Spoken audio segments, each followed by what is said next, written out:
Hi friends, it's me, Cantor Allen Leider, here to share a special Hanukkah story just with you. This story is called The Runaway Latkes. It's written by Leslie Kimmelman and illustrated by Paul Yalowitz. So come up, sit by the fire here, and I'll tell you this story. I may be changing a couple words along the way.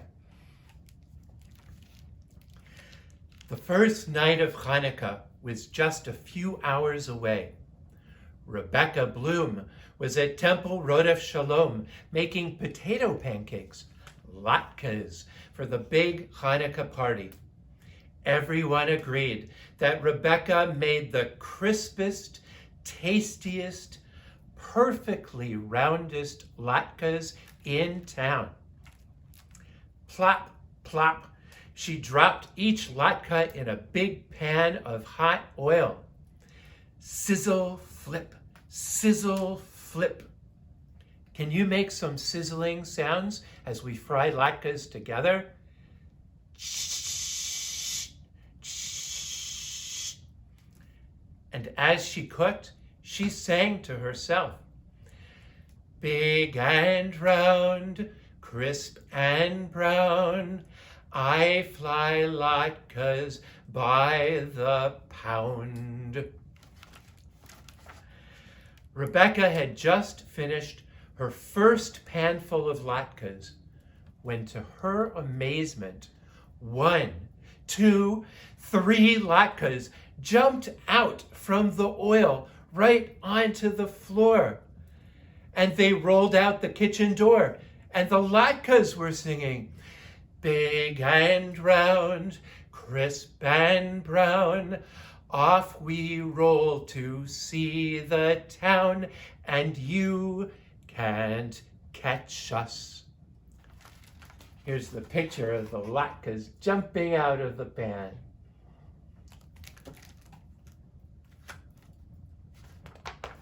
Well, oh my, said Rebecca, we need these latkes for our party tonight. Stop, latkes, stop. But the latkes did not stop. They repeated, big and round, crisp and brown, off we roll to see the town, and you can't catch us. So Rebecca turned off the stove, grabbed a tray, and ran after the latkes. The latkes started rolling all through the temple.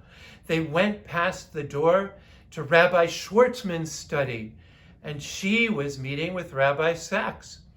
When the rabbis saw them, they closed their books and they called out, stop, latkes, stop. We need you for our party tonight. But the latkes did not stop. They sang, big and round, crisp and brown, off we roll to see the town, but you can't catch us. So the rabbis chased the latkes, and Rebecca chased them. The latkes rolled down the hall, past the room where Cantors Shockett and Rhodes were practicing a duet. When they saw what was happening, they changed their tune and they said, stop, latkes, stop. We need you for our party tonight. But the latkes did not stop. They sang, big and round, crisp and brown, off we roll to see the town, and you can't catch us. So the cantors chased the latkes, and the rabbis chased the cantors, and Rebecca chased the rabbis. The latkes rolled along right out the front door of the temple. 2 boys were playing ball, waiting for the celebration to begin. When they saw the runaway latkes, they stopped throwing the ball to each other and threw it at the latkes instead, trying to knock them over.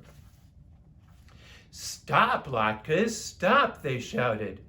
"We want to eat you at the party tonight." But the latkes did not stop. They sang, "Big and round, crisp and brown, off we roll to see the town, and you can't catch us."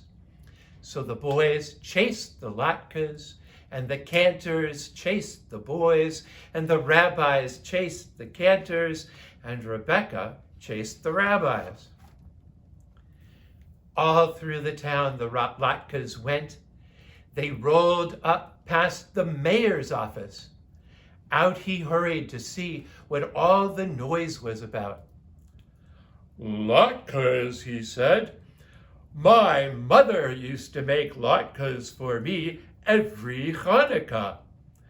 Rubbing his stomach, he proclaimed loudly, "Stop, latkes, stop, by order of the mayor."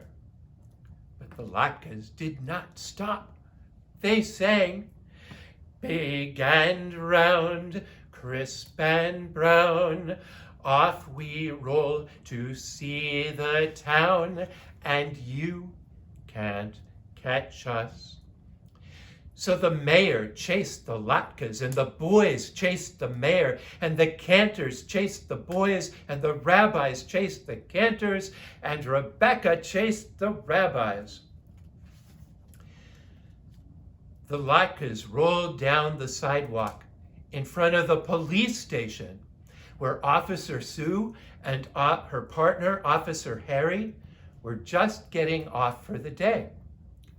"What's that?" asked Sue. "Looks like trouble." "Not trouble," answered Harry. "Latkes." He was licking his lips. "Let's take 'em for questioning." "Stop, latkes, stop," Sue called out.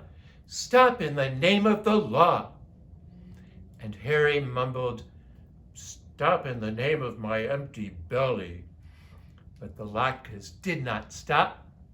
They sang, "Big and round, crisp and brown, off we roll right to see the town, and you can't catch us."